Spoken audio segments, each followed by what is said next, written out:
What's the meaning of CAE?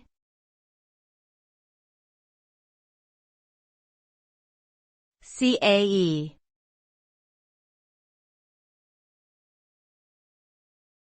CAE.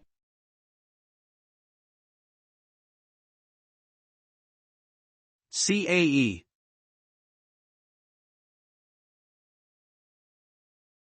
CAE.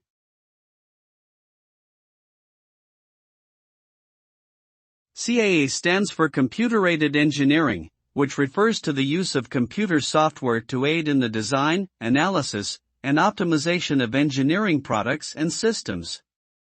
The result of CAE is that engineers are able to simulate the performance of their designs before they are physically built, allowing them to identify and correct potential problems early in the design process.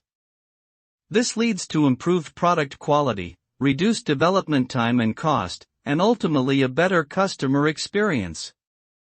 CAE can be used in a variety of engineering fields, such as mechanical, aerospace, and civil engineering, and has become an essential tool for modern engineering design and development.